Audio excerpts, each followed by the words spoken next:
Bem-vindos, pessoal. Mais um episódio aqui do Let's Open Podcast, teu podcast favorito para falar de economia aberta, de inovação também, né? Estamos falando já de token, de crowdfunding, investimento, falamos de a era do ouro da inovação aqui no nosso mercado financeiro. Então, é um lugar para a gente discutir o que está acontecendo de mais relevante no mercado. Eu sou Gabriel Pereira, sou criador aqui da Let's Open, escrevo semanalmente sobre tudo que está rolando aqui dentro da economia aberta em letsopen.com.br. Então, se você não assina, assine lá, você recebe tudo de graça, no mole, na faixa, dá essa força aqui no trabalho.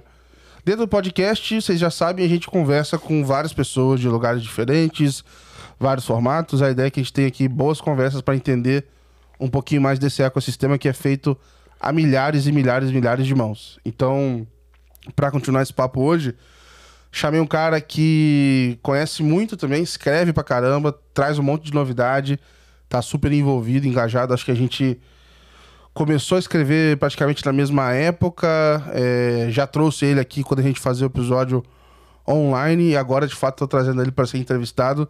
Bem-vindo, Walter. Boa, Gabriel. Cara, te entrevistei, né? Agora vou pegar essa oportunidade aqui para ser entrevistado. Um prazer aqui. Realmente a gente começou, acho que eu comecei em maio, você começou em agosto, né, de 2021, a gente começou junto ali. Quando eu oficializei a newsletter foi Exato. Por aí, né? E é louco, né, como é esse mercado de criação de conteúdo, né, esse negócio de criação de conteúdo, como muda a nossa vida e como também muda a vida de outras pessoas ali que estão lendo, que estão se informando através da gente, né, então é um prazer aqui estar com você. Boa. E eu queria começar, Walter, enfim, para contar essa história, saber de você, cara. Quem que é o Walter fora do trabalho, cara? Não quero saber... Não é possível, você só trabalha, só faz newsletter? Quem que é o Walter? Me conta aí. Cara, boa parte hoje do meu tempo tá alocada, assim, em trabalho, né? Mas, assim, desde os 15, 16 anos eu comecei a seguir o estoicismo, né? A filosofia estoica. Então, eu tenho alguns pilares, assim, que tem que estar no meu dia, tem que estar na minha semana para eu conseguir estar em paz no trabalho e também estar em paz comigo mesmo, né? Então, coisa que eu faço fora do trabalho, né? Meu dia praticamente é dividido em meditação. Então, eu começo o dia ali meditando, né? Pelo menos uma horinha, meia hora, 1 hora por dia. E aí, depois, outro pilar também que eu acho muito importante, né? É o pilar da família. Então, eu passo boa parte com a minha família. E aí depois vem o trabalho, vem amigos, vem tudo mais, né? Sigo muito uma pirâmide que é assim, primeiro vem minha saúde, depois vem a família, depois vem o trabalho. Legal. Né? E depois os amigos e tudo mais. Então, esse sou eu, cara. Eu gosto bastante ali de fazer academia, de correr, de assistir série, de ver filme, ler livros também fora do mercado. Dá tempo, cara? Que horas você faz isso? Cara... Você é aquele negócio, você sempre vai ter que renunciar em alguma coisa, né? Então, às vezes eu prefiro renunciar em dormir Justo.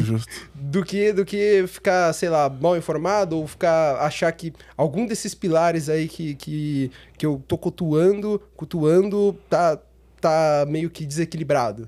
Então eu prefiro ali não dormir muito bem, mas cultivar os pilares do que dormir. Moleque novo ainda, né? O cara aguenta. E você é aqui de São Paulo? Cara, eu sou de São Paulo. Nasci na região da Zona Sul, né? Ali na Saúde, não sei se você conhece. Sim, na região da Saúde. Cresci, morei a vida inteira ali, mas já morei um tempinho, assim, na praia, né? Na Praia Grande, nossa famosa Praia Grande. Morei um tempinho lá quando eu tinha, eu acho que uns 7, 8 anos. Mas não era muita coisa, eu sempre vinha com os meus pais de novo para São Paulo.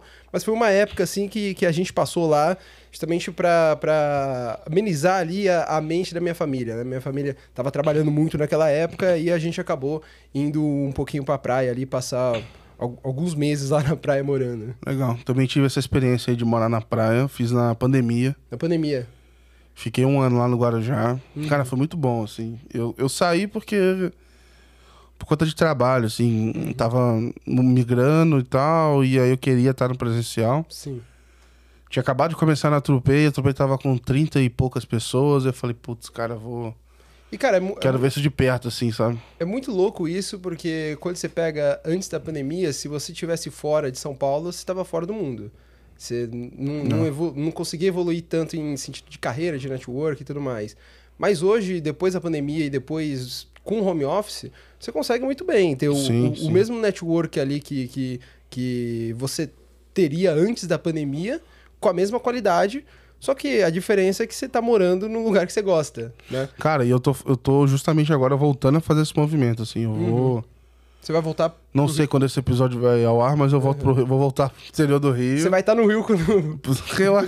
eu acho que ainda não, mas eu vou voltar pro interior do Rio e meu plano, cara, é ficar vindo pra cá de vez em quando pra eu gravar os podcasts, pra entrar em alguns eventos e tal. Sim.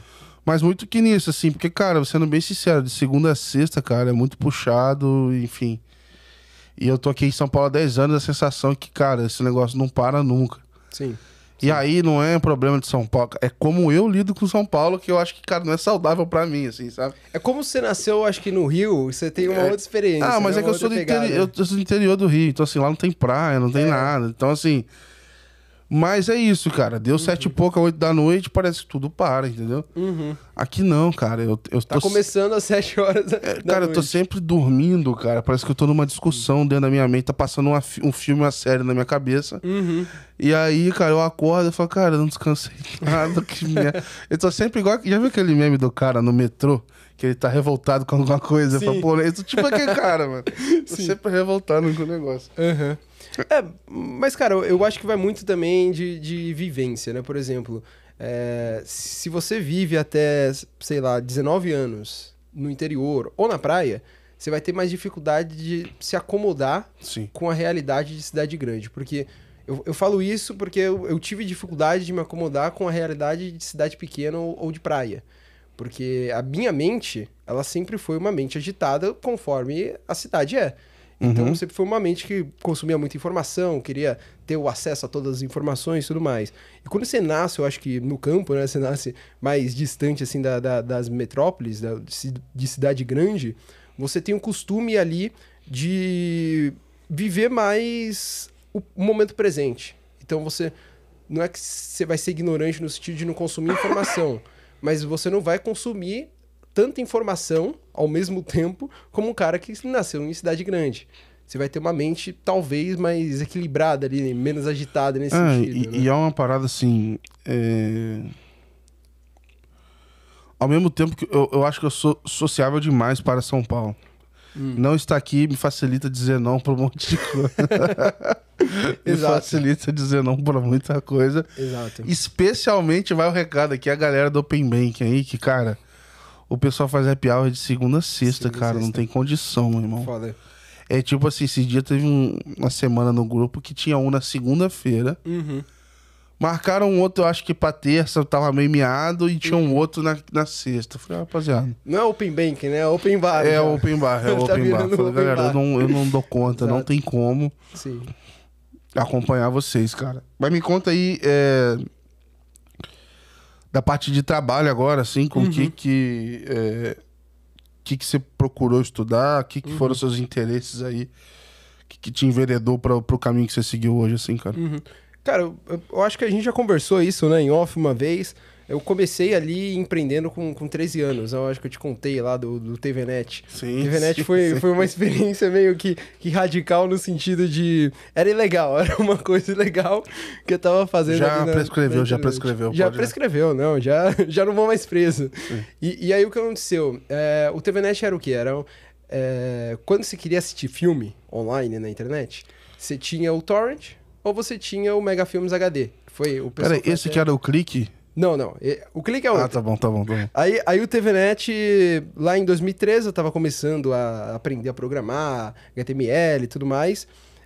Eu entrava nesses sites, Mega Film HD, por exemplo, e, cara, você ficava 10 minutos fechando pop-up de ads. Você não conseguia Era uma assistir. habilidade muito específica você saber como fechar vários, assim. Porra, muito. Não, você tinha O que ter X um cada hora monstro tava ali. num lugar... Tinha curso. Se já existisse Hotmart naquela época, tinha gente que ia vender curso E pra fechar pop-up. O foda é que não tinha uma ética, e aí tinha uns X que era imagem, não era um X mesmo. E aí tu clicava, tu ia pra um site, cara. Você ia pro site e poderia vir vírus, porque os vírus naquela época, pô, os caras eram inteligentes demais. Você abria o site e já instalava alguma coisa, pronto. Então o negócio era... eu fiz meio que um limpador de código. Ele lia ali o código HTML, reconhecia onde começava o ads e limpava aquilo. E aí eu comecei a assistir filme naquela época dessa forma. Até que naquela época começou o Netflix. O Netflix estava crescendo aqui no Brasil. O Netflix já tinha antes, mas estava crescendo, né? Eles estavam escalando aqui no Brasil. Peraí. Aquela época, quando é isso? 2013. Cara, tu falando naquela 2013, eu tava começando a faculdade, né? Aí, em 2013, eu comecei a aprender Pascal, essas linguagens mais orientadas a objeto, né? E aí eu fiz meio que um clone do Netflix, só colocando essa ferramenta que eu tinha desenvolvida, de limpador de código. E, cara, acabou que virou realmente uma plataforma. Tinha a parte de login lá, de cadastro, caras... E o cara que abrisse aquilo, ele ia baixar o software no computador dele, ia ser mais ou menos Sem um vírus. Netflix. Sem vírus. Ia ser mais ou menos um Netflix. Ele não ia estar minerando cripto pra você, não? Exato. Porra, poderia ter pensado nessa, né? E aí eu soltei isso na internet, né? Nos fóruns, porque eu aprendi muito a programar através de fórum, né? Tem até uma piada que o programador ele não é programador sem o Stack Overflow. O pessoal fala que é o Full Stack Overflow. Exato, é o Full Stack Overflow. Então aí eu comecei a divulgar nesses fóruns, né? Tinha muito fórum na internet naquela época, principalmente focado em programação. E aí eu comecei a divulgar e, cara, deu, se não me engano, uns 200 usuários, assim, na história do TVNet. E aí, nisso, comecei a divulgar também na época do colégio, né? No colégio. É meio louco que você pode divulgar, mas não pode divulgar muito também, né? E aí o grande detalhe foi, cara, não deu certo primeiro que era ilegal, né? Então, obviamente que não ia dar certo. Poderia ter dado certo se eu tivesse legalizado depois, feito algum trâmite ali com distribuidor e tudo mais. Mas...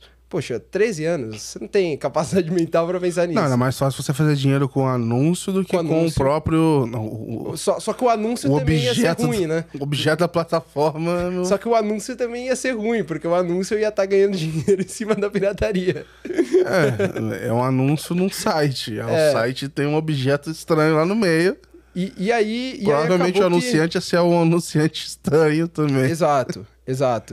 E aí acabou que não deu certo, várias coisas aí aconteceram, não vou, acho que me esbordando nesse sentido aqui, mas várias coisas aconteceram, e aí depois eu comecei a perceber que eu tinha muita facilidade ali de reconhecer um problema e querer resolver aquele problema. Foi o TVNet, depois vieram outros.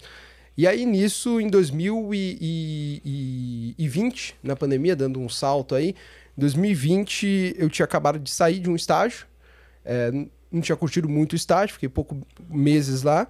E aí acabou que eu comecei a empreender na pandemia. Mas aí você foi estudar programação, Não, eu fui estudar economia.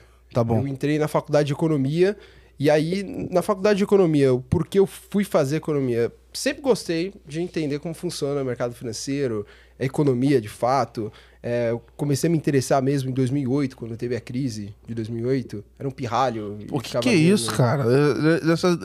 Tu tinha quantos anos, cara? 8 anos, mas assim... 8 anos eu tava comendo areia, cara. Cara, mas eu gostava desses assuntos por um sentido. Eu sempre gostei muito de conhecer coisa. Uhum. Eu nunca fui nerd, tipo, de... Como que não, cara? Não, nunca fui nerd de deixar de ir em festa. Isso daí não é comigo. Inclusive, depois aqui eu vou pra uma.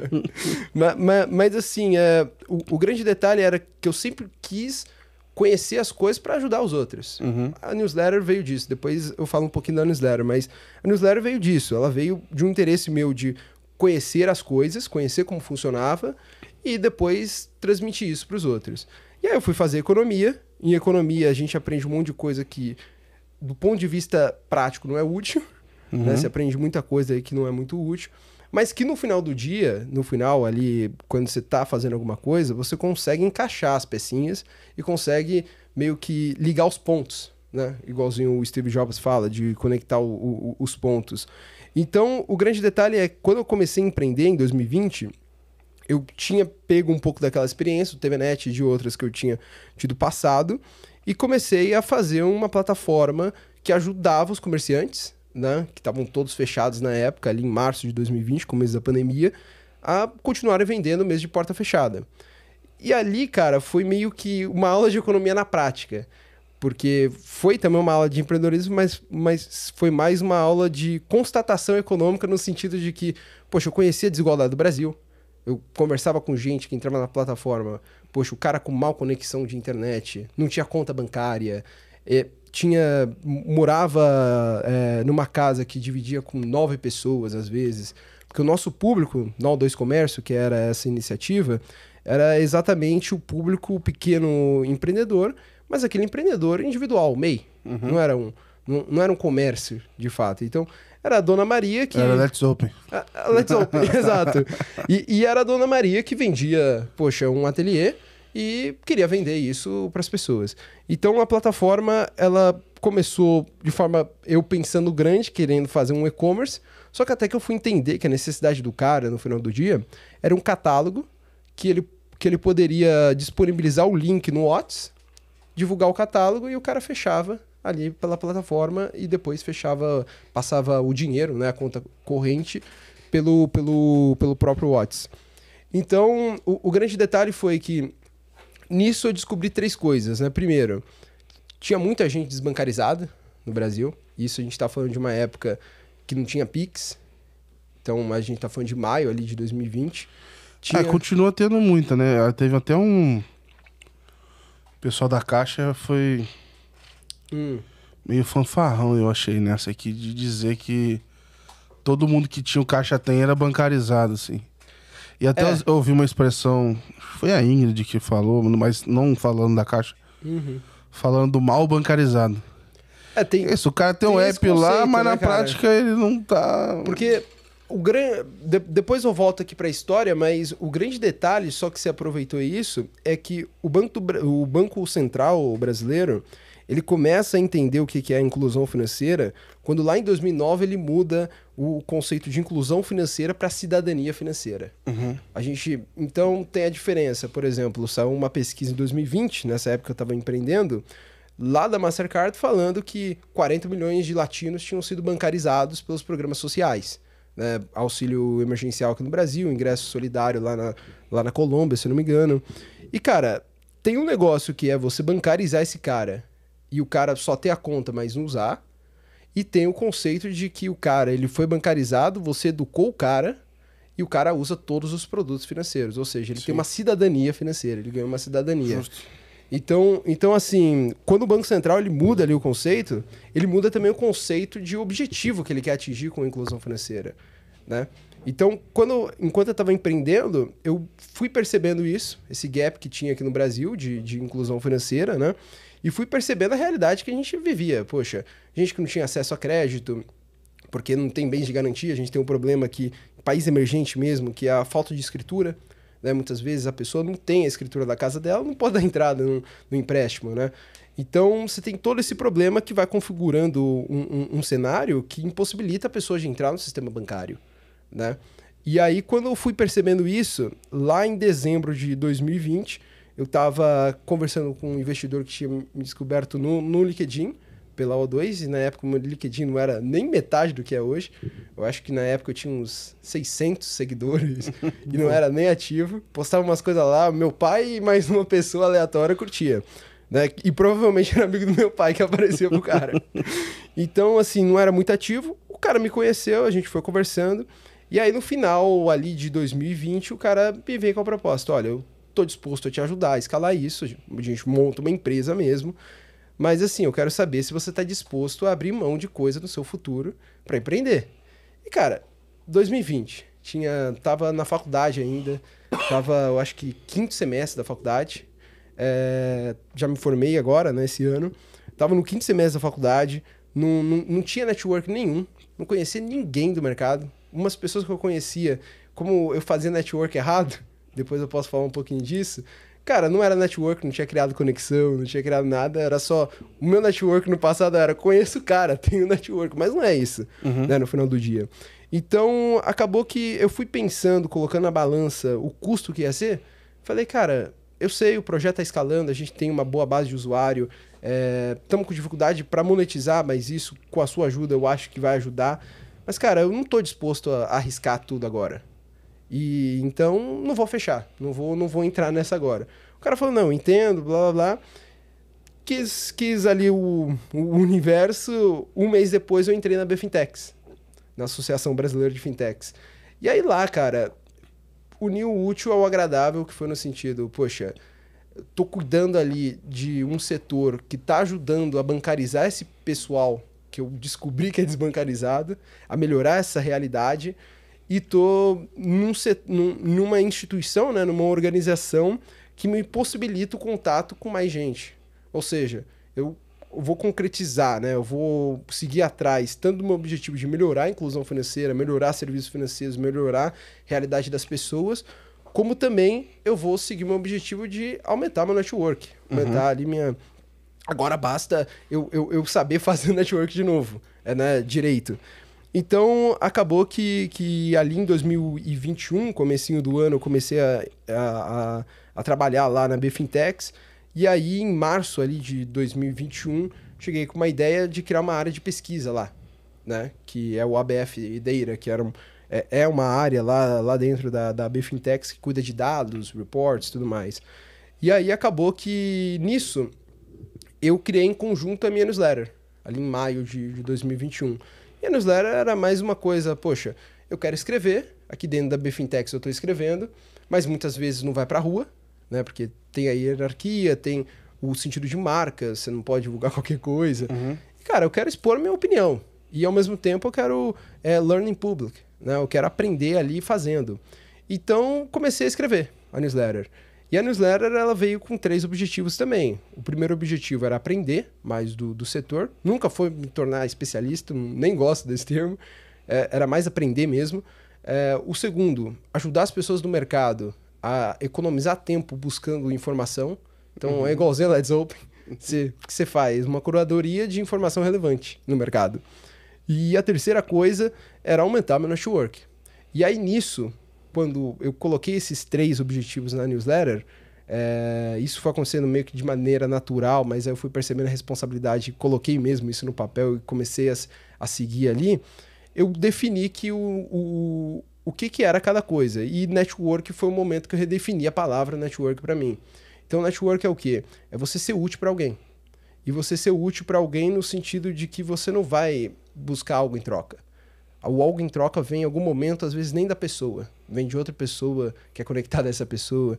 E o objetivo do network não é você ganhar algo em troca. O objetivo do network é você ser útil para alguém. Isso, para mim, esse é o sentido, né? Que eu dei. Então, nesse meio do caminho, cara, eu acho que cada edição, hoje a gente tem, eu acho que quase 60 edições, cada edição eu fui me sentindo mais útil para alguém. Ao mesmo tempo, eu fui receber algumas recompensas lá para a edição 20, edição 30. Então, se eu tivesse colocado isso como objetivo, receber coisa para continuar fazendo, não ia ter dado certo, não ia ter dado constância. Projeto desse, cara, para você gastar tantas horas e... Tu tem que gostar do que você tá fazendo, assim. Exato. E ponto, assim. Todo mundo que começa qualquer coisa do tipo, com outro interesse, com outro objetivo que não seja genuíno, fazer aquilo ali porque gosta ou porque quer ver aquilo, o impacto que aquilo causa, cara, dá errado. Dá errado. Eu tô vendo muita gente fazendo outras newsletters com a mesma pegada, Let's Open, fazer um jeito descolado, bota uns emojis. Cara, mas assim... É muito diferente porque, cara, a conexão que você gera com as pessoas é quando você sente a verdade ali, cara. Não adianta, Exato. Enfim. E aí, você fazer um negócio desse, até hoje, o pessoal brinca assim, putz, é muito fácil, né? Tu vai lá, escreve, não sei o que, e manda, né? Pô, vai lá, 110 edições. Cara, tipo assim, vai fazer isso com consistência e sem saber o que tá... Tipo assim, no começo... Como é que foi pra você, do tipo assim, cara, tem alguém lendo isso aqui? Aí a segunda pergunta, será que alguém tá achando que isso aqui é uma merda? Tipo assim, cara, só que no começo eu acho que é até melhor, porque você tem certeza que não tem ninguém lendo. Então você pode escrever qualquer coisa, cara. Você não tem responsabilidade. Você vai leve, você fala, vambora. Quando você começa a ver que tem gente muito relevante no mercado te seguindo, aí você fala, poxa, o cara, a minha vai 8h21 de segunda-feira, toda segunda-feira, 8h21. e, poxa, o cara tá me seguindo. Quer dizer, o cara coloca na lista de prioridade dele, do dia, às vezes a minha newsletter. Então, olha a responsabilidade que é. Sim. Então, aí você vai mudando o conceito ali de construção. Mas você fez as duas perguntas, né? Cara, eu tava conversando esses dias com um leitor lá da newsletter. Ele tá desde... Comecei em maio, ele tá desde agosto. Então, desde o começo ali. E aí, ele falou que ele começou uma também, só que ele não conseguiu continuar. E aí, eu dei 2 dicas ali pra ele. Primeiro, você tem que começar com algo que você goste realmente de escrever. Então, por exemplo, você escreve sobre o Open Banking porque o Open Banking virou buzzword. Então, você não tem um sentimento ali. Então, E você não vai fazer, tipo assim... Constância, você não vai ter. Você não vai tirar energia do além pra fazer essa porra às 6 da manhã na segunda-feira, Exato. porque tu quis curtir o final de semana e ao mesmo tempo tu tem compromisso com aquilo ali, tá ligado? Exato. A segunda coisa é, cara, você tem que saber que mesmo você achando que o texto tá ruim, você vai ter que publicar. Porque o ruim pra você, a gente tem todo mundo tem a síndrome do impostor. Então, geralmente o ruim pra você é algo que o cara tava buscando fazia 3 meses e não sabia onde encontrar. Então a gente nunca vai ter toda a informação. Trazendo um pouco da economia, tem um autor que Hayek, não sei se você já ouviu falar. Ele fala que o conhecimento está disperso no mundo e que a gente nunca vai ter toda a informação do mundo. Mesma coisa, você nunca vai ter toda a informação de que aquele conteúdo vai ser útil. Você nunca vai ter todo o conhecimento ali para saber se realmente aquele conteúdo é útil ou não. Porque para uma outra pessoa, pode ser que aquele conteúdo seja uma mina de ouro. Sim. O cara, a partir do momento que ele lê aquele texto, ele começa um negócio depois de 2 meses com base nas informações que você soltou. Sim, cara. Então, esse é o negócio. A gente nunca vai saber o impacto daquilo. E uma coisa que eu acho, assim, é quando você cria ali o conteúdo, tem uma questão crucial pra mim, que é o tom de voz, assim. E você tem que falar do teu jeito, cara. Pra mim, eu sou muito a favor disso. Sim. E eu escrevi parecido com um pouco de você, porque eu queria, de certa forma, achar outras pessoas que tivessem interesse ali no que eu tinha pra falar, pra conseguir conversar e tudo mais. E principalmente porque eu tava de saco cheio de ter que escrever o slide do jeito que o banco queria, assim. Então, eu falei, cara, eu tenho que achar outra forma de me comunicar, cara. Eu quero falar de outra forma. E aí, cara, a melhor coisa que eu fiz... No começo eu achava muito, falei, cara... Eu achava muito que ia dar merda, assim. Eu falei, porra, mano, eu tô aloprando. Tem uns dias que eu boto uns negócios e falo, Jesus, velho, eu zoei muito agora aqui e tal. Tem uns memes lá que mas, você coloca, às vezes. Mas no final do É muito engraçado. Mas no final do dia, cara, quem fica, tipo assim, gosta daquilo ali. Se eu não colocar, o pessoal vai achar até estranho. Vai, cara, o que tá rolando? Foi o Gabriel que escreveu, tá ligado? Cara, eu acho que o negócio a gente vive numa transição ali de mundos, né? A gente tá numa transição que começou há muito tempo, mas uma transição do mundo tradicional pro mundo mais disruptivo ali, mais cool, mais com pimbolim no meio do escritório. Então tem muita gente que, às vezes, ele lê o conteúdo mais sério sobre o mesmo assunto, só que ele fala, legal, eu tô lendo aqui, mas isso daqui eu encontro em outros sites. Eu encontro da mesma forma, do mesmo jeito que é escrito em outro site. Agora, pera, o Gabriel, ele tem uma abordagem diferente, uma abordagem que ele tá criando, ou nem criando, né? Mas ele tá ali dispersando no mercado, espalhando pro mercado pela primeira vez aqui no Brasil. E, cara, é uma abordagem que se diferencia de qualquer outra abordagem que eu costumo ler. Então, pera, eu vou seguir o Gabriel, porque o Gabriel é um cara disruptivo, digamos. É um cara diferente. É um cara que traz informação diferente. Então, eu acho que é isso. Eu acho que quando você vai escrever uma newsletter, o que você tem que pensar é o que você se sente bem escrevendo. Sim.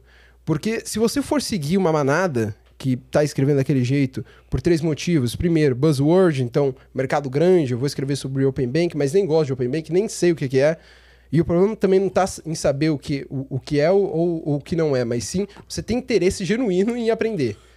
Né? Muito por aí. Quando eu comecei, obviamente até agora, mas eu nunca coloquei como se eu soubesse daquilo ali, né? Puta, eu sou um expert. Cara, Pessoal, eu pesquisei aqui pra caramba sobre isso. E tá aqui a informação. Esses são os que mais me chamaram a atenção por conta de A, B e C. E, cara, isso é E bom tu faz porque isso toda você vai o semana. filtro seu. É, cara, e tu Vai faz seu isso filtro. toda semana. Você conecta uma coisa com a outra, que aconteceu lá não sei aonde, e ali.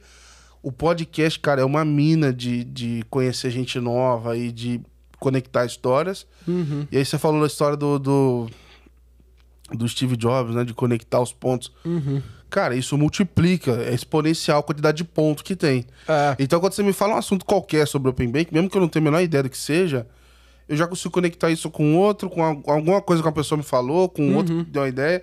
Então, acho que é muito interessante. E até o que eu deixo de dica, assim, pra galera, assim, cara, eu acho que a gente tá numa era muito propícia pra se escrever conteúdo. Eu vejo muita gente se frustrando no LinkedIn. Ah, porque, cara, eu vejo muito post assim. Eu escrevo conteúdo sério, profundo e tem 10 likes. A pessoa pergunta na enquete se odeia ou ama home office e tem 1 milhão. Cara, foda-se essa enquete, cara. Cara, O engajamento dessa pessoa é de gente que quer saber dessa porra dessa enquete. Isso não vale nada, cara. e sabe o que é o mais engraçado, Gabriel? E isso é uma dica que eu dou, acho que pra todo mundo que tá começando e tem pouca curtida. O LinkedIn é uma rede de vaidade. Sim. Isso é verdade. Então, tem gente, obviamente, que não vai curtir. Porque às vezes você não tem a relevância suficiente, um nome suficiente que faça um CEO de uma empresa multibilionária aqui do Brasil expor o cliquezinho dele e dar um like. Então, às vezes é isso. Mas o grande detalhe que eu vim sentindo ao longo desse ano, principalmente, é quando eu chego num evento, o cara pode nunca ter curtido nada meu, ele pode nem ser inscrito na newsletter. Aí ele chega e fala, poxa, eu gosto dos seus conteúdos. Poxa, eu gosto da forma que você fala, da forma que você... as informações ali relevantes que você solta. Então, isso me faz pensar que mesmo quando a pessoa não curte, ela tá lendo. Não, tem vários doidão que só lê. Tem vários. Então, cara, o que a gente tem que entender é, LinkedIn é uma rede de vaidade, dificilmente você vai pegar uma curtida de alguém que é muito foda no mercado. Mas assim, isso não significa nada. O objetivo, na minha visão, é você ter o engajamento certo. Uhum. Então, por exemplo, cara, eu comecei a falar sobre Open Bank. Cara, se eu ficar regulando quando tem like ou quando não tem, eu vou ficar doido, velho. Uhum. Então, assim, pra mim, eu tenho ali uma galera que é frequente e eu tô sempre colocando. Sim. Se vai dar 10, 20, é melhor ter constância. É. Então, assim, cara, todo dia eu faço um post e você nunca sabe o que vai acontecer. Tem uns que... geralmente o meu tem, sei lá, no mínimo, sei lá, 1.000, 1.500 visualizações. E dependendo do post, chega a 5, 6 mil, um post que foi bastante. E se eu acertar a mão, aí tem que ser meme. Se for meme, dá Se for meme, mil às ali. vezes já cheguei a 20 mil, até mais, quando é meme ou quando é alguma coisa... Dia da Mulher, eu fiz um ranking de Você criou um movimento, um perfil. né? Aí virou grupo, o negócio. Depois, O negócio tá voando agora. E às vezes você acerta na veia, mas assim, o que te garante no longo prazo o resultado não são esses posts que dão um porradão, é os que você entrega todo dia. Porque assim, esse grandão ele te traz gente nova que vai acompanhar esse do dia a dia, que é o que interessa pra elas. E, por exemplo, podcast. Eu posto podcast no YouTube. Às vezes um episódio tem 200 visualizações. Fala, porra, eu queria postar um bagulho, sei lá, Lula ou Bolsonaro e vai ter 1 milhão de views. Mas, velho, essas 200 é um nicho. Pra mim faz total sentido.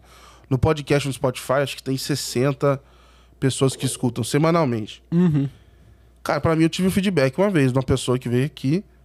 Ela foi pra uma reunião com um decisor, né, pra vender o serviço dela pra um banco, sei lá. E a pessoa do banco falou, pô, que legal falar contigo e tal. Conheci o cara do podcast, que ouviu aqui. Falei, pô, top. Pra mim é esse o reconhecimento. Agora, é uma bolha. Mas é uma bolha, porra. Mas ali você acaba ficando conhecido e tal, e faz a diferença naquilo ali. Exato. Agora, tem uns malucos que aí faz na zoeira já comigo, chega no evento, porra, Gabriel, vou tirar uma foto contigo. Para com isso, cara. Tipo assim, como se fosse alguma parada, tipo assim... O cara... Mano, sai fora, velho. Tipo assim... A única diferença que eu tenho visto, assim... minha ou de qualquer criador de conteúdo, você, para as demais pessoas, eu acho que a diferença tá justo só no fato de criar conteúdo. Porque... O nicho, né? O assunto ali. Porque se você, assim, se você olha... O pessoal fala assim, no mundo, né? Sei lá, você olha na internet, 99 ponto não sei quantos % só consomem conteúdo. Quem cria é muito pouco. Por mais que pareça que a gente tá inundado, quem cria conteúdo é muito pouco. Quem cria conteúdo de qualidade é menos ainda. Sim. Então, assim, cara, enfim, o espaço tá aí. E se você acha o LinkedIn uma merda, é uma grande chance de você ajudar a mudar e produzir conteúdo legal também. Exato. Então, assim, eu não tenho dó, cara. Eu só falo de OpenMake. Sim. Todo meme. É isso que eu escolhi falar. Na verdade, eu não escolhi, isso caiu no colo, porque eu comecei falando... Na verdade, quando eu criei, a primeira newsletter chamava Cartas do Gabriel. Sim, eu lembro. A ideia era falar de, cara, sei lá, gestão de produto, falar das coisas que eu tava estudando. Um pouquinho ali de propósito, carreira, né? E eu nunca falei disso. Nunca. Eu lembro. Eu entrei no OpenBank e nunca mais saí, tá ligado? Sim. Porque, igual você falou da questão do problema, você vai viciando naquilo ali e fala, cara, o que eu vou pesquisar pra semana que vem, mano? E aí vai indo, assim. E quando você criou a newsletter, eu queria saber, assim, que momento que você sentiu, assim, que o negócio engrenou, assim, teve algum momento chave? Cara, só aproveitando, e essa é a dica também que eu deixo pros futuros criadores, né? A gente pensa no começo em nichar, em achar um mercado e tudo mais. Mas o grande detalhe, eu acho que da própria carreira, assim, quando a gente vai ver longo prazo, é que muitas vezes a gente tem os filtros errados no começo porque a gente tem pouca informação. Então é preferível você começar falando de vários assuntos. Então eu, por exemplo, quando eu comecei, eu falava sobre economia, tentava linkar junto com fintechs, e depois, no final do dia, era mais focado em fintech, mas falava sobre economia também. Eu lembro que era denso pra caramba, assim. Era eu tinha umas denso. referências que eu falava, caraca, meu irmão, os caras Poxa, o cara tá em outro... Não, tá puxando acadêmico aqui. Não, pô. ele tá puxando uma parada aqui que eu falei assim... Aí eu pensava assim, mano... E eu nunca E a vou fazer minha? isso aqui, tá ligado? Aí E o cara abre a isso não minha e tá pode, cheio de cara. meme, tá ligado? E isso, a gente nunca pode se comparar em questão de newsletter, porque se comparar te limita. Sim. Então o negócio é, você sempre se comparar, quando eu vou ver qualidade da minha newsletter, eu comparo a primeira da de hoje. Nunca a minha em relação à sua. Porque é outro mercado, outra diferente escrita. Então, o que eu fui descobrindo é que quando você começa uma newsletter mais amplo, e depois você descobre que o pessoal tá gostando e nicha, você meio que passou pela etapa de descobrir o que você é bom. E ouvir a galera, né, velho? Tem muito disso em carreira, por exemplo. Muitas pessoas falam que você tem que descobrir o que você é apaixonado. Não, você tem que descobrir o que você é bom e aí você vai se apaixonar por o que você é bom. É aquela história do defeito, né? Em vez de você corrigir o defeito, ameniza ele pro nível tolerável, mas, Exato. cara, reforça o que você é bom. Foda-se. Então, o negócio da newsletter é isso. Você atira para um monte de lado, mas um lado limitado. Então, por exemplo, você vai falar sobre fintech. Poxa, não cria uma newsletter que você vai falar, sei lá, sobre retail tech ou qualquer outra coisa tech. Limita. Mas fala de um monte de coisas sobre esse assunto. E depois você vai descobrir seu nicho, que é quando você descobre que você é bom e o que o mercado gosta. Né? Que é o que os japoneses chamam lá de Ikigai, né? Quando você descobre que te paga a conta, que é o propósito Falta da só vida. pagar a conta agora, né? Falta só pagar a conta. Então, cara, é meio que isso. E aí, no final do dia, você vai descobrindo que a newsletter é um grande jogo, assim, no sentido de você influenciar o outro e melhorar a si mesmo. Porque eu, por exemplo, ao longo desses 1 ano e meio, quase 2 anos escrevendo, eu melhorei a minha parte de disciplina. Então, eu vi o impacto da consistência da newsletter, de enviar sempre na segunda-feira, impactando outros lados da minha vida, no sentido de consistência e disciplina. Então, eu descobri um mecanismo ali que me facilita criar hábito. Foi a mesma coisa que eu fiz A sua de segunda já tá pronto? Cara, já. Mas agora eu mudei um pouco o mercado que eu faço short takes. Eu faço não mais tão denso. Então, a newsletter, o impacto, ele é muito mais do que carreira ou monetário. Monetário nem tanto, porque às vezes nem vem diretamente da newsletter, vem de uma influência que você criou a partir da newsletter e são os impactos adjacentes ali, né? Angulares, digamos. Então, acaba que o impacto de uma newsletter, ele é muito grande em tudo na sua vida se você conseguir descobrir o que você é bom e se você manter a constância. porque isso vai te ajudar a melhorar o respeito que você tem por si mesmo, porque você vai começar a ter uma constância dentro da newsletter que vai te deixar orgulhoso de ter essa constância, e aí você vai mudar em outras áreas da sua vida também. Isso aconteceu comigo. Então, até a newsletter eu não conseguia manter muito o hábito. Só que a newsletter me fez criar o hábito de escrever, e depois eu comecei a usar o mesmo processo que eu fiz para criar esse hábito de escrever em outras áreas da minha vida. Tô precisando. Então, cara, é fantástico o negócio. E outra, você começa a ser aquilo que eu falei agora há pouco sobre network, a ser útil para as pessoas. Então tem pessoa que você ajuda que você nem sabe que você ajudou. E aí depois de... Aconteceu isso comigo esses dias em um evento. O cara veio e falou, depois de uma newsletter sua sobre BNPL, que eu publiquei lá no comecinho da news, né? Cara, depois daquilo, eu comecei a estudar esse mercado, me interessei e hoje eu tô empreendendo no mercado de crédito.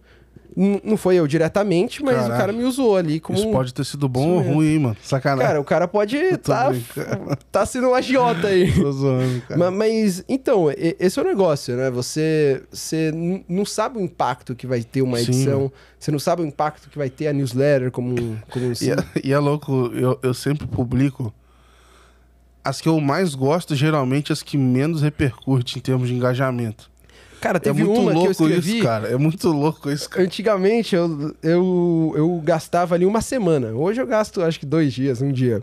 Mas antigamente fazia um negócio denso, que foi o que eu acho que fez criar minha autoridade ali, de certa forma, né? A relevância ali. Mas ano passado eu demorava uma semana. Teve uma edição que eu levei exatos um dia e escrevi bêbado. Cara, o negócio, ele literalmente, tipo, viralizou no LinkedIn. Os outros, que tinha 15, 20 páginas, dava, sei lá, 1.000, 2.000 visualizações. Esse daí, eu escrevi em português e tinha gente lá da Índia traduzindo e espalhando. Então, assim, você não sabe como que vai ser a circunstância, você vai criar uma newsletter boa. Cara, pode ser bêbado, pode ser sóbrio. É muito louco isso, cara. E post também, velho. Mas enfim, deu pra aprender bastante coisa nesse processo. Eu queria te perguntar que, assim, eu acho que você também... Isso acaba te alavancando, né? Te expondo a várias oportunidades. Eu acho que isso... Eu senti muito isso na pele, assim, a quantidade de coisa legal que apareceu. E, cara, eu queria saber como é que foi esse período aí. Eu sei que você tá na F-Data hoje. Tem alguns negócios, a gente pode falar, será também? Pode, tranquilo. Então, você que tá empreendendo aí também e tal. Então, queria saber como é que isso impactou nesse teu lado, né? Porque hoje... Não sei, no meu caso, infelizmente, eu não sei pra você, mas assim, eu ainda não vivo só da newsletter, só da Let's Open, porque eu acharia o máximo, assim. Porra, seria fantástico, mas fazer o que a gente é bom e gosta. Então, mas mudou bastante, assim, o dia a dia. Como é que foi pra você, cara? Cara, então, é aquele negócio, né? Eu comecei a colher um pouco depois de eu ter começado a newsletter, e aí eu fui chamado pra trabalhar na F-Data, acho que no final do ano passado. Pessoal, a F-Data, acho que eu brinquei aqui um dia que veio o Bruno Diniz, que eu falei que era a BFintex Global. Eu falei... De Open Banking, né? É isso. Cara, mais ou menos isso. A gente defende... A F-Data, ela é uma associação global, né, de Open Banking, Open Finance, né? E a gente defende o direito ali do consumidor de compartilhar seus dados. Então a gente ajuda tanto governos como a indústria financeira a criarem infraestruturas ali de compartilhamento de dados financeiros. Vocês são os inimigos dos bancos no mundo. Tô brincando. E aí eu acho que o Bruno já contou aqui como que nasce, né? Mas tinha toda aquela guerra ali entre as ASPSPs, né? Que é o detentor da são conta, os bancos, né? Ali, os incumbentes em geral, de certa forma. E aí eles começaram a brigar com as fintechs, porque dentro do Open Finance, né, do Open Banking, a gente tem 2 maneiras ali de compartilhar os dados financeiros quando não é regulado, que é o screen scraping, que é tirar foto lá da conta e tudo mais, e a engenharia reversa, que é desenvolver uma API com base nos dados ali que são coletados. Só que muitas vezes isso sem o consentimento do banco, não tem um acordo ali bilateral, então acaba sendo invasivo ali em questão de segurança. E o banco ele não tem a certeza de que aquela TPP está usando os protocolos mais avançados de segurança. Sim. Então o modelo regulado ele meio que equaliza isso. E aí você tem a outra discussão. usar API, né? Usar API padronizado, deixar cada banco fazer. Aí você tem a discussão da Europa, que usou não padronizado, não alavancou tanto, né? Então você tem tudo isso. E aí eu comecei lá na Fdata em janeiro desse ano, e aí a Fdata, ela é uma plataforma muito boa de network, né? A gente consegue se conectar com muita gente fora do Brasil, em sentido de ecossistema de Open Finance, e a gente consegue também fazer bastante coisa legal em sentido de relevância que a Fdata tem no mundo. Então, em janeiro a gente começou um projeto com o IDB, né, o Banco Interamericano de Desenvolvimento, e a gente começou um projeto de fazer um relatório, né, um documento que vai dar recomendações para os reguladores latino-americanos e do Caribe, né, América Latina e Caribe, a implementarem infraestruturas de compartilhamento de dados financeiros, Open Finance. E aí, desde então, a gente tem entrevistado, eu e o Bruno, né, Diniz, a gente tem entrevistado reguladores, associações de fintechs, bancos, ao redor da região, para entender uma mínima regulação viável ali, né? Então, a gente fez um diagnóstico global de como o Open Finance alavancou, né, avançou na União Europeia, Reino Unido, Austrália. Criamos uma mínima regulação viável baseada neles, mas agora a gente quer trazer isso para a realidade latina. Então, assim, isso muda totalmente, porque você pega um mercado colombiano, um mercado, sei lá, Panamá. Você pega um Panamá da vida, você não pode comparar os países da América Central, por exemplo, com uma realidade do Reino Unido, uma realidade da Austrália, uma realidade europeia. Então a gente quer criar às vezes até a própria do Brasil, né? Do Brasil. É que... Aí em infra bancária, eu tô pensando nisso, assim. É que o Brasil, assim, a gente reclama dos bancos, né? Mas, assim, o que o setor financeiro, de forma geral, até a existência das fintechs, fez em relação à inovação financeira, a introdução de novas tecnologias, foi algo fantástico. Sim. Né? O Banco Central também... O nosso Banco Central é uma instituição, acho que a mais forte do Brasil, sem dúvida. Sim. Né? Então, tudo isso faz com que... Neto até ganhou lá o prêmio. Então, tudo isso faz com que o Brasil esteja na vanguarda da inovação financeira. Então, assim, não é comparável com uma realidade Reino Unido, porque o nível de inclusão financeira, de gente endividada e tudo mais, é outra coisa. Mas em sentido de agilidade bancária para implementar uma infraestrutura, pode ser equivalente ali, pode ser semelhante. Até os bancos mesmo, o porte do banco, o que os caras têm de estrutura. Cara, se a gente botar os bancos tradicionais ali, os de cada um pau, assim, mas lindo. Fintech você pode discutir, mas as maiores daqui ainda são maiores que a... Enfim. Não, o Nubank, por exemplo... Sim. Tá. Só que aí, tudo isso, a gente tá fazendo esse projeto, né, de criar esse documento. O documento, a gente ainda não pode falar muito dele, porque ele vai ser publicado agora. Ele vai ter uma apresentação no dia 11 de outubro do IDB. Eu posso disponibilizar aí o link depois para você. Manda aí. E aí você coloca, eu acho que nesse dia já vai ter saído, né? Já, acho que já. Mas o grande detalhe é que vai ser dia 11 e depois a gente vai disponibilizar, acho que em novembro o IDB vai disponibilizar, e são em 3 idiomas, né? Então, é inglês, espanhol e português, né? Então, é um documento que vai ter realmente um impacto muito grande. E aí eu chego à conclusão que a Fdata é isso. É uma empresa ali, é uma organização de muito impacto, muita relevância no mundo dentro do Open Finance. E ela é uma plataforma de oportunidade, onde a gente consegue conectar ali várias peças no meu dia a dia, no dia a dia do Bruno, e a gente consegue alavancar tanto o nome da organização como o nosso nome também, de certa forma, né? Legal, cara. E o quanto... Que é foda, né? No meu caso, na Finances Tech, tenho muita liberdade nesse sentido de produzir conteúdo, porque lá a gente tem uma cultura meio rebelde, assim, de botar tudo pro mercado, assim, meio... Jogar tudo pra lá e foda-se, assim. Eu fico pensando assim, como é que é pra você, assim, produzir o conteúdo lá dentro, falar, porra, mano, soltar... eu podia falar disso aqui, velho, podia... Cara, então, a gente tem que calibrar um pouco, né? Porque a minha forma de trabalhar, assim, lá a F-Data também, ela é meio que um cliente da minha empresa, né? Mesma forma que o Bruno falou no primeiro episódio aqui, né? Então, acaba que eu não tenho aquelas limitações de funcionário, né? Mas, ao mesmo tempo, você tem que ter um pouco de senso. Poxa, fui contratado, a F-Data foi contratada para fazer esse documento. Sim. Eu não vou soltar coisa do documento antes pro mercado. Mas sei lá, pô, tu estudou sobre a Colômbia, velho. Aí o que eu faço? Falar. Cara, aí eu faço aquele filtro. O que já é público? O que já é público... Justo. Eu posso soltar. O que não é público... Poxa, eu fui o cara que...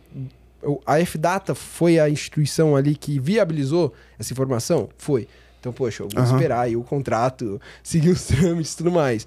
Mas, cara, o negócio é que no final do dia, você tem muita informação que já é pública. O grande detalhe do pesquisador, eu acho, e do criador de conteúdo... não tá organizado, né? O grande detalhe do criador de conteúdo é fazer o quebra-cabeça ficar bonito no final. Então, a gente junta as peças. Então, quando a gente monta um conteúdo, tem muita coisa que já está disponível na internet. Só que o grande detalhe é que ainda não está organizado. E você pode ser a pessoa que vai organizar isso. Então, na minha newsletter, por exemplo, muitas vezes o trabalho que eu tenho é de conectar informações que estão dispersas e conectar assuntos que estão também dispersos. Tu faz igual aquela cena de filme que cola um monte de foto na parede, tem uns barbantes ligando, tudo, conectando. Aquela cena de FBI, sim, de CSI. Geralmente é um cara que saiu assim, da polícia e tá fazendo em casa, né? Ele vai colando, o cara vai colando, exato. Então é meio que isso. E aí a newsletter, ela tem me ajudado bastante a criar esse senso analítico, né? Esse senso mais de análise ali de mercado e tudo mais, de conectar os pontos. Só que, ao mesmo tempo, tem coisa que eu não posso soltar, né? Tem coisa que a gente... Então, tem vezes quando eu tô muito imerso no projeto lá da F-Data, em outros projetos também que a gente tem, ou em projetos pessoais da W Fintechs também, que a W Fintechs, ela não é mais só uma newsletter, virou uma consultoria também, né? Legal. Então, em outros projetos, cara, eu deixo de publicar newsletter. Então, teve mês aí que ficou 3 semanas sem publicar. Porque eu vejo que, tá bom, a constância foi o que me levou longe. Mas agora eu tenho os contratos aqui para cumprir. Sim. Eu tenho... E ao mesmo tempo, o que eu tô produzindo aqui, que eu fui contratado pela minha consultoria ou pela F-Data, são coisas que eu não posso publicar ainda, porque, poxa, tá no contrato que é em primeira mão pro contratante. Claro. Então aí acaba que eu deixo ali de publicar newsletter justamente para aquele bloqueio criativo que todos temos, né? Que é, poxa, você não consegue produzir um monte de coisa ao mesmo tempo. Sim, sim. Né? Então aí tem coisa que eu deixo de publicar. Legal. E além disso tudo, você tá empreendendo também, né? Como é que... Cara, aí empreendendo... Além desses projetos, né? Isso que eu quis dizer. Sim, sim. Empreendendo não tô full time, né? Óbvio. E também eu tô mais ajudando ali, né? Meio que uma consultoria. Então a gente tá criando uma plataforma de gestão de consentimento. Então bebe muito da fonte do Open Finance, né? Que é a base ali, digamos, do ecossistema todo, né? O Open Finance empodera o cliente e esse empoderamento ele vem a partir do consentimento do cliente. Então, se não tiver, nada funciona. Então, é a então, moeda de troca. É a moeda de troca. E você escreveu até um artigo um tempo atrás sobre isso, né? Qual que é o valor que a empresa vai criar para você ter essa moeda de troca, você ter essa moeda, esse consentimento, né? Então, a gente está criando essa plataforma, chama Voice Data, né? Vou aproveitar aqui e fazer o... Pode falar, à vontade. Aqui é de graça. Depois você me paga. Te paga uma cerveja. Tá ótimo. BOYCE data.com. E aí a gente está criando essa plataforma para dar conformidade com a LGPD, GDPR e CCPA, né, que é a legislação lá de proteção de dados da Califórnia.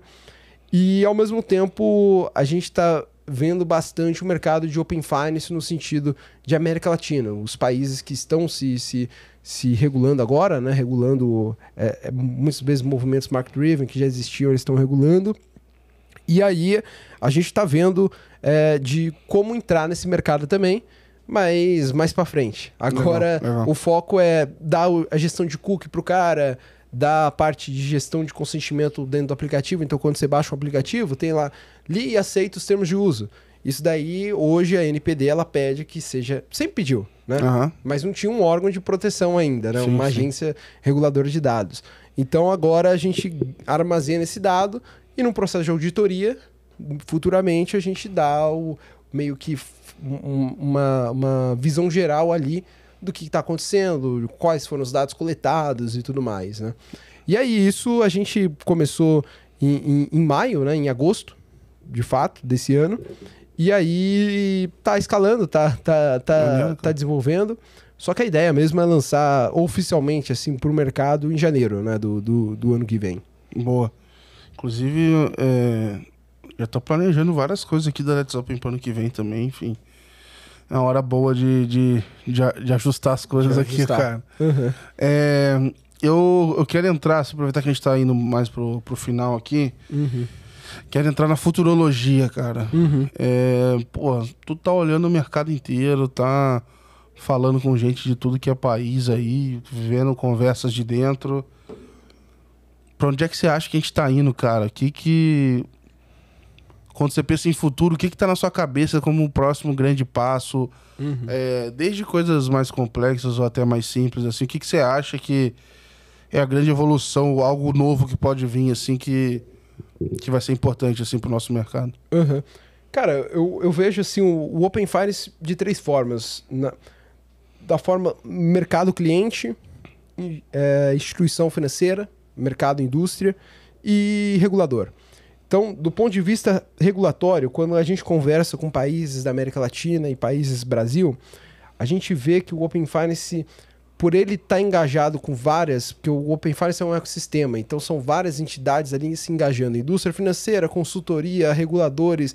Às vezes, quando a gente fala de uma estrutura de Open Finance, aqui no Brasil, por exemplo, o Banco Central, ele regula a parte de bancos, pagamentos e tudo mais, a CVM, a parte de bolsa de valores, a SUSEP, a parte de seguros.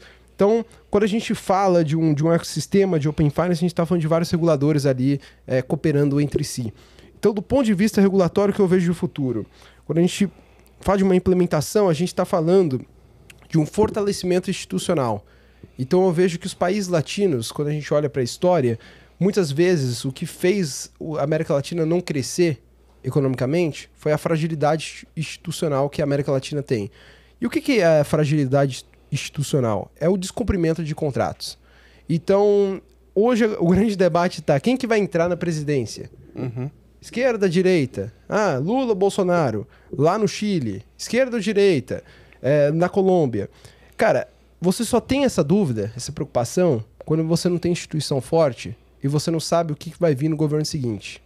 Então você não sabe se o governo seguinte ele vai descumprir contrato do governo anterior, se o governo seguinte ele vai privilegiar grupos de interesse em detrimento de outros grupos, né? Aqui no Brasil a gente tem sempre governos... no governo passado era a JBS, agora a Ravan, aí muda o grupo de interesse. Então, quando você tem instituição forte, você tem uma equidade ali onde o Estado de Direito, né, as leis servem para todos. E o Open Finance é isso. O Open Finance, quando você implementa um Open Finance bom, um Open Finance que quer crescer, que quer se desenvolver, você não dá o poder de voto maior para um grupo de interesse, porque ele concentra mais ativos bancários, ou porque ele pagou mais a conta. A governança do Brasil, por exemplo, ela bebeu muito da fonte da OBAI, lá no Reino Unido, que é igualitário, né, os votos. Então, acaba que isso impulsionou no sentido de que todos têm que ter o mesmo poder de votos, todos têm a mesma relevância ali na hora de votar. Então, sentido regulatório, eu acho que um fortalecimento institucional em relação a contratos, cumprimento de contrato e tudo mais. Eu dou uma viajada aqui, cara. Você acha que países que não começaram regulados, como os Estados Unidos, vão passar a se regular? Sei lá, vai ter um Campus Neto gringo lá, um Fields Grandson, tá ligado? Cara, eu acho vai que ter sim. esse cara lá, velho. Eu acho que o movimento só market-driven, screen scrapping, essas coisas, eu acho que vão continuar existindo em algumas jurisdições. Né? O Brasil, eu acho que não tem muita perspectiva de regular isso. Né? Então, players que nasceram market-driven vão continuar existindo. Mas o grande detalhe é que o regulador ele vai querer regular por 2 motivos. Primeiro, supervisão. É um mercado que está se desenvolvendo, está fora da supervisão dele. Isso muitas vezes não é ruim, é ruim e cria um risco sistêmico pro ecossistema financeiro, né? Pro sistema financeiro, de certa forma, muitas vezes. E o segundo é em relação a poder de impacto. Hoje a gente tem mais dados do Reino Unido e Índia que diz que o Open Finance de fato aumenta a inclusão financeira. Então você regular isso, às vezes você consegue ter um controle maior do avanço e acelerar esse crescimento de ecossistema. Então eu acho que o movimento market-driven, só market-driven, não vai existir a longo prazo. Não sei quando vai parar de existir totalmente, mas a longo prazo. Justo. Mas as empresas que nasceram em market-driven, elas vão continuar existindo. Isso sim. Esse é o ponto. Agora, voltando lá para as perspectivas, né? Do ponto de vista de indústria, eu acho que esse é o regulador, fortalecimento institucional. Do ponto de vista de indústria, eu acho que agora a gente está caminhando por uma teoria dos jogos de John Nash. Não sei se você já ouviu falar. Sim. Que é todos ganham. Isso já me fez reprovar uma matéria, né? que é a competição, né? O Simon Sinek, ele tem um livro que chama Jogo Infinito. Mais ou menos o mesmo conceito. Então, muitas empresas antes, elas jogavam no jogo finito, que é o quê? Eu quero destruir o meu concorrente. Eu quero competir com ele. Tem uns que estão perdidos nisso ainda. E, cara, eu quero destruir ele. Agora, no jogo infinito, eu quero criar ecossistemas cooperativo. Então, você vai ter o ecossistema de A, ecossistema de B, e ecossistemas vão competir entre si. Virou um jogo mais amplo, infinito. Então agora, não é um jogo de perde ou ganha. É um jogo onde todos vão ganhar. A instituição ela precisa cooperar com o outro para você conseguir o dado do outro e, de certa forma, aumentar ali os benefícios para o cliente. Então eu vejo que vai ter um aumento de competição, isso é claro. Vai ter um aumento de coopetição, ou seja, cooperação. Então as instituições vão aprender a cooperar. E, de certa forma, está se criando, já está sendo criado desde 2015, né, quando o Itaú, por exemplo, criou o Cubo ali e começou a incubar a startup para alavancar mais ainda o ecossistema de inovação.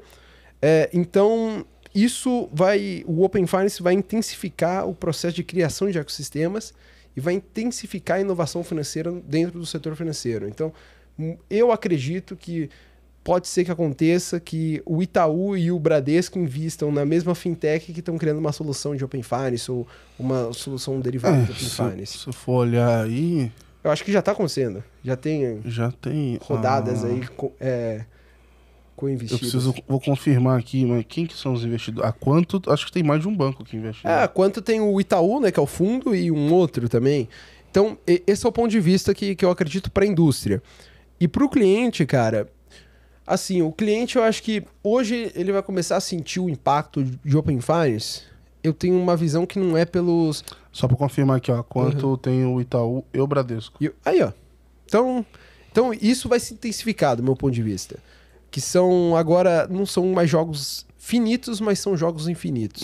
Não é um jogo para destruir, mas sim para cooperar e aumentar os benefícios e impacto para a sociedade. E do ponto de vista de cliente, eu acho que hoje, o impacto que a gente vê do Open Finance está na gestão financeira. Muitas pessoas falam, gestão financeira, então vai ter um aplicativo que vai agregar todas as suas contas. Esse benefício que a gente costuma ouvir. Mas eu acho que o benefício maior, e isso o Marcelo Martins ele fala muito bem lá do iniciador, está na iniciação de pagamentos no começo. Que é na iniciação de pagamentos que o Open Finance ele deixa de ser um ecossistema para se tornar um serviço.